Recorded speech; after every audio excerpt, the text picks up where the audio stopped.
നമസ്കാരം. നമ്മുടെ യാത്ര ഇന്ന് സഞ്ചരിച്ചെത്തിയത് മട്ടന്നൂർ എളമ്പാറയിലാണ്. എളമ്പാറയിലെത്തിയപ്പോൾ ഒരു കലാകുടുംബത്തെ പരിചയപ്പെടാൻ പറ്റി.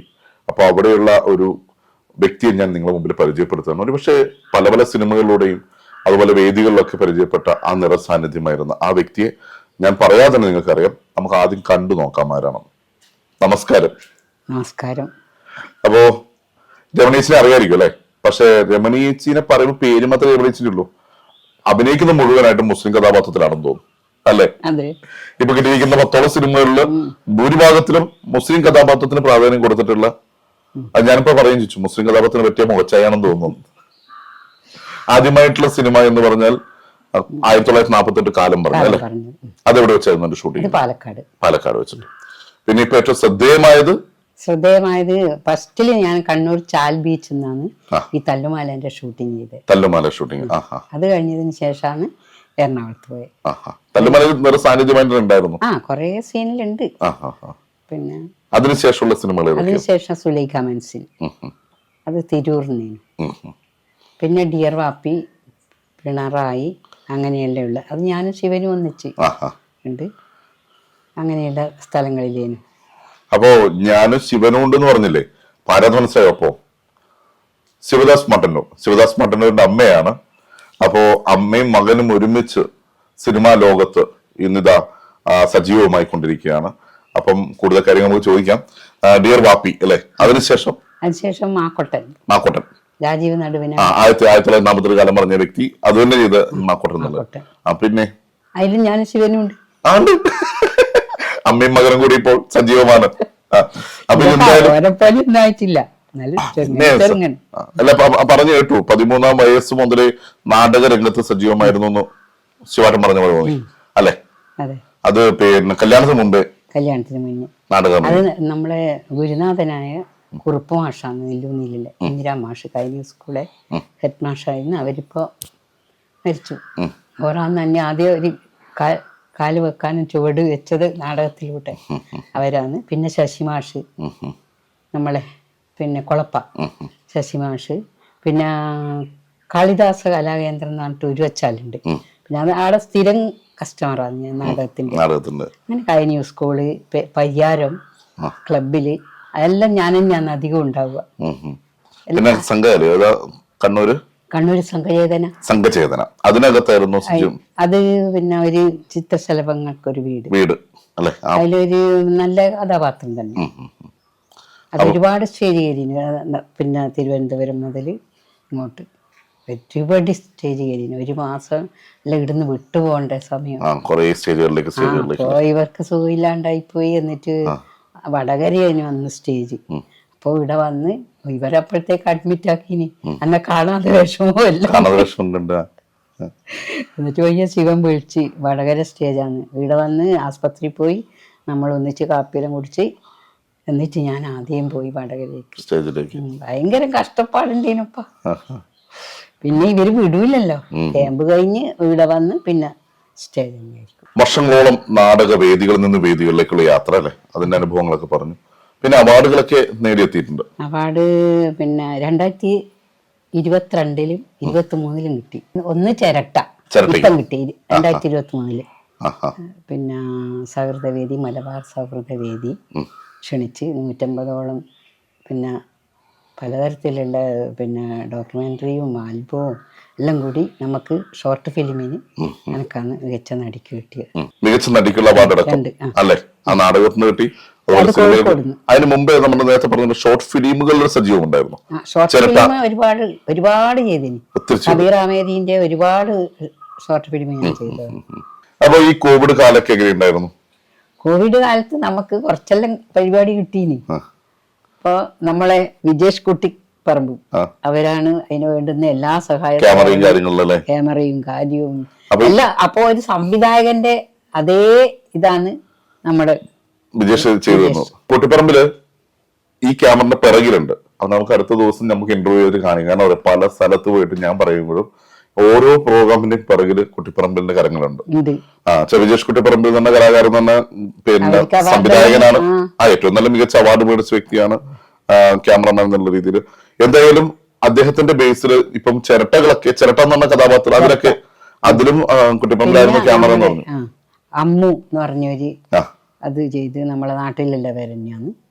പിന്നെ ഒരു ചെറിയതൊന്ന് ചെയ്തിന് അതെനിക്ക് ഓർമ്മ കിട്ടുന്നില്ല അതിന്റെ എന്നാന്ന്. അപ്പൊ എനിക്ക് അഭിമാനത്തോടെ പറയാൻ പറ്റും, എന്റെ കൂട്ടുകാരനാണ് വിജേഷ് കുട്ടിപ്പറമ്പിൽ. അദ്ദേഹം നമ്മൾ രണ്ടുപേരും കൂടി ചേർന്നുള്ള യാത്രയാണ് ഈ നമ്മുടെ യാത്ര. അതിന്റെ ക്യാമറയെ ചലിപ്പിക്കുന്നത് മുഴുവൻ വിജേഷാണ്. അപ്പൊ വിജേഷ് കുട്ടിപ്പറമ്പിൽ വഴി എന്തായാലും ഇത്തരത്തിലുള്ള കലാകാരന്മാരിലേക്ക് എത്താൻ കഴിയുന്നു എന്നതിൽ ഞാനും അഭിമാനിക്കുന്നു. നാടകം വന്നു, കഴിഞ്ഞ ഷോർട്ട് ഫിലിം കയറി, അത് കഴിഞ്ഞ് സിനിമയിലെത്തി, ഇപ്പൊ കരിക്കിലെത്തി. കരിക്കിലൊരു ചെറിയ ഭാഗമാണ്. ഇപ്പം എന്തായിട്ടാണ് അതിലെന്തായിട്ടാണ്? അതില് പിന്നെ ഒരു അയൽവീട്ടിലുള്ള ഒരു കഥാപാത്രമാണ്. അവിടെ മുസ്ലിം കഥാപാത്രമാണോ? അല്ല അതാ ഞാൻ പറഞ്ഞു, അതിൽ എനിക്ക് കിട്ടിയിട്ടില്ല. ആകെ മുസ്ലിം കഥാപാത്രം അല്ലാത്തത് മാത്രമേ ഉള്ളൂ. ബാക്കി എല്ലാത്തിനും ഇപ്പൊ തല്ലുമാലൊക്കെ ഒന്ന് നോക്കിയാൽ മതി, ഒന്ന് ബാക്കോട്ട് നോക്കുമ്പോൾ മനസ്സിലാവും അല്ലെ മുസ്ലിം കഥാപാത്രമായിരുന്നു എന്നുള്ളത്. ഇതിനകത്ത് ഏറ്റവും കൂടുതൽ ഇപ്പോഴത്തെ കാലഘട്ടത്തിൽ നിന്നത് അഭിനയം എന്ന സംഭവം യാദൃശ്ചികമായിട്ട് വന്നതാണെങ്കിലും ഇപ്പം നേരെ വേദികളിൽ നിന്ന് വേദികളിലേക്ക് പോകുന്ന നാടകവും സിനിമയും തമ്മിലുള്ള ഒരു അഭിനയിക്കാൻ ഏറ്റവും എളുപ്പമായിട്ട് തോന്നിയതാണ് നാടകം തന്നെ. കാരണം അതിന് അത്രയും സജീവതയുണ്ട്, അതിന് ഊർജ്ജമുള്ള എല്ലാം നമ്മൾ കരയേണ്ട അടുത്ത് കരയ തന്നെ വേണം. പക്ഷെ എനിക്ക് കരയാൻ ഇതൊന്നും വേണ്ട, വേണ്ടെന്ന് പറയും. അത് മനസ്സിലേക്ക് അതിന് കഥാപാത്രത്തിനെ ഉൾക്കൊള്ളിച്ചിട്ട് തന്നെയാണ് ഞാൻ കരയും.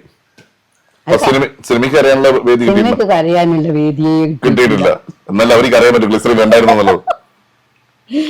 അതുകൊണ്ട് അങ്ങനെയൊന്ന് എനിക്ക് അമ്മയും മകനും കൂടി ഒരുമിച്ച് ഉള്ള സിനിമകൾ വന്നു. അത് ഏതൊക്കെ സിനിമകളായിരുന്നു ഇപ്പൊ പറഞ്ഞത്? അത് ഡിയർ വാപ്പിയും മാക്കൊട്ടനും.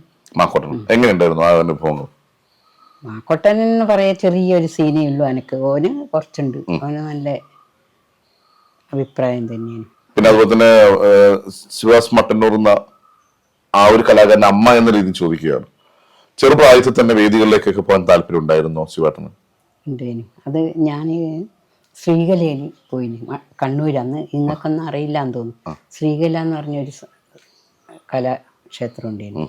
അവിടെ ഞാൻ ഇവനെയും കൂട്ടിയിട്ടാണ് നാടകത്തിന് പോയി റിഹേഴ്സലിന്.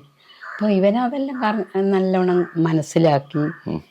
ഇപ്പോൾ നാട്ടിൽ വന്നാൽ കുറേ ഇവനെ പോലത്തെ കുട്ടികളെല്ലാം കൂട്ടി നാടകം ഇവൻ തന്നെ എഴുതും, കഥാപ്രസംഗമെല്ലാം ഇവൻ തന്നെ ചെയ്യും. നല്ല കഥാപ്രസംഗമെല്ലാം അറിയാം ഇവന് അന്ന് ആ സമയത്ത്. പിന്നെ കഥാപ്രസംഗമെല്ലാം ഔട്ടായില്ലേ ഇപ്പം. ആദ്യം അതെല്ലാം നല്ല ഒരു ഇതേനു നമുക്ക്. അപ്പോൾ പിന്നെ ഇവന് സ്കൂളിൽ നിന്നെല്ലാം മിമിക്രി, ചെണ്ടകൊട്ടല്, അങ്ങനെ മോണോ ആക്ട്, കഥാപ്രസംഗം എല്ലാത്തിനും ഇവർക്ക് കിട്ടാൻ തുടങ്ങി. അപ്പോൾ ഇവന് ഇവിടെ വന്ന് കുട്ടികളെല്ലാം വിളിച്ച് സ്റ്റേജെല്ലാം ആക്കി, കർട്ടനെല്ലാം ആക്കി, മറ്റേ തുണി കൊണ്ടെല്ലാം എന്നിട്ട് നാടകം അവതരിപ്പിക്കും. നല്ല നല്ല മെസ്സേജ് ഉള്ളതാണ് ഇവന് എടുക്കുക, ഇവൻ തന്നെ എഴുതുക ചെയ്യുക. അപ്പൊ അങ്ങനെ ഇവനങ്ങനെ വളർന്ന് വന്ന് നമുക്ക് അഭിമാനത്തോടെ പറയാൻ പറ്റുന്ന രീതിയിലേക്ക് എത്തി.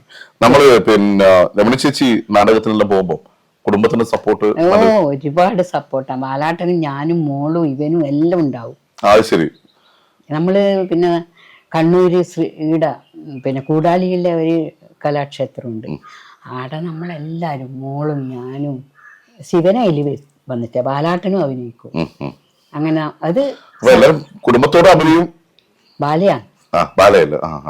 അപ്പൊ അതില് നല്ല നൃത്തങ്ങളെല്ലാം വേണം, ഇന്ദ്രസദസ് കാണിക്കണം. ഞാനും മോളും മത്സരാണ് ഡാൻസ് പഠിച്ചിട്ടുണ്ടോ? ഡാൻസ് പഠിച്ചു ചെറുപ്പത്തിലേ വാസുമാഷ് കിളങ്ങാടിയിൽ അവർ മരിച്ചുപോയി. അപ്പൊ പിന്നെ ശ്യാമൾ ടീച്ചർ പാട്ട് പാടുമോ? പാട്ടൊന്നും അങ്ങനെയൊന്നും പാടില്ല. അഭിനയമുണ്ട്, ഡാൻസും ഉണ്ട് അല്ലെ? തല്ലുമാല എന്ന് അറിയപ്പെടുന്നത് തല്ലിന്റെ മാലയായിട്ടായിരുന്നു അല്ലെ? അപ്പൊ അങ്ങനത്തെ ഒരു സിനിമയിൽ അഭിനയിക്കാനും പറ്റി. ഇനി പുതിയൊരു സിനിമ ഇറങ്ങാൻ നിൽക്കുന്നു, അൻപോട് കൺമണി. അതിലെന്താണ്? അതില് ഇതന്നെ ചെറിയ വേഷേ ഉള്ളൂ, മുസ്ലിം കഥാപാത്രം. അവിടെ മുസ്ലിം കഥാപാത്രം. അത് ഹരിശ്രീ അശോകന്റെ മകനാണ്, അർജുൻ അശോക്. നല്ല നല്ല ഇതാണ്. അപ്പോ നമ്മുടെ എല്ലാരും സപ്പോർട്ട് ഉണ്ട് എന്നൊക്കെ പറഞ്ഞു. പക്ഷെ ബാലാട്ടൻ എന്നിങ്ങനെ പറഞ്ഞു പോയതേ ഉള്ളൂ, അവരൊന്നും പരിചയപ്പെടുത്തണ്ട നമുക്ക്. അവര് തെയ്യം കലാകാരനാണ്. ബാലകൃഷ്ണൻ പഠിക്കറ്. അപ്പൊ അവര് തെയ്യം കലാകാരനാണ്. നല്ല തെയ്യെല്ലാം കെട്ടുന്ന. ഇപ്പം കാലിനൊന്നും സുഖമില്ല, 5 വർഷമായി നിർത്തിവെച്ചിട്ട്. അപ്പൊ നമുക്ക് ക്ഷേത്രങ്ങളെല്ലാം ഉണ്ട്, ഒരുപാട് നടത്തി കൊടുക്കണ്ടേ, അവിടെ പോയി ഇരിക്കും. പിന്നെ മക്കള് ഒന്ന് പിന്നെ പറഞ്ഞു ശിവദാസ്, ശിവദാസ്. പിന്നെ മോള് എന്ന് പറഞ്ഞാൽ മോള് ശിവമണി. ശിവമണി അവളും നല്ല ഡാൻസ് ആണെന്ന് പറഞ്ഞു. പിന്നെ അവളും ഞാനും എല്ലാം ഉള്ള ഒരു ഇതുണ്ടേനു, ബാലയിലൊക്കെ അഭിനയിക്കുന്നത്. പിന്നെ ഒരു ടെലിഫിലിമിൽ ഓളും ഉണ്ടായിരുന്നു. അത് ശരി, ടെലിഫിലിമിലുണ്ട്. അത് നമ്മുടെ നാട്ടിലെ ആൾ തന്നെയാ. 2 മക്കളല്ലേ? 2 മക്കള്. ഓക്കെ. അപ്പോൾ സംതൃപ്തമായ കുടുംബം, കലാപരമായ രീതിയിലുള്ള മുന്നേറ്റം, അവാർഡുകൾ വന്നുകൊണ്ടിരിക്കുന്നു, പിന്നെന്താ വേണ്ടല്ലേ? അപ്പൊ പ്രേക്ഷകരോട് നമ്മുടെ സിനിമയെ കുറിച്ചൊന്ന് പറയാനുണ്ട്. ഇനി വരാൻ പോകുന്ന സിനിമ ഒന്ന് കാണണം എന്നൊക്കെ പറയണ്ടേ? അതാ അവരോട് പറയാനുള്ള ഒരു വേദി കൊടുക്കുകയാണ്. അപ്പോൾ ഇപ്പോൾ ഇറങ്ങാൻ പോകുന്ന പടം അൻപോട് കൺമണിയാണ്. എനിക്ക് ചെറിയ വേഷം ആണെങ്കിലും അതെല്ലാവരും കാണണം. നല്ല സപ്പോർട്ട് വേണം, സപ്പോർട്ട് ഉണ്ടായിരിക്കണം. ഇനി നല്ല നല്ല സിനിമകൾ വരട്ടെ. അതുപോലെ അമ്മയും മകനും കൂടിയിട്ട് നല്ല മത്സരിച്ച് അഭിനയിക്കാനുള്ള ഒരു വേദികൾ കിട്ടട്ടെ. എല്ലാവിധ ആശംസകളും നേരുകയാണ്. അപ്പോൾ നല്ല വിജയം. സന്തോഷം. Thank you. അപ്പോൾ ഇത്തരത്തിലുള്ള ഒത്തിരി പേര് നമുക്ക് ഇനിയും പരിചയപ്പെടുത്തേണ്ടതായിട്ടുണ്ട്. നമ്മളിങ്ങനെ യാത്ര തുറന്നുകൊണ്ടേയിരിക്കുകയാണ്. നമ്മുടെ യാത്രയിൽ അടുത്തൊരു ആളുകൂടി, നമ്മുടെ അടുത്ത ഹോട്ട് സീറ്റിലേക്ക് ഇനിയും കടന്നു വരാൻ ആളുകളുണ്ട്. അവരുമായി ഞങ്ങൾക്ക് വീണ്ടും കാണാം. അതുവരെ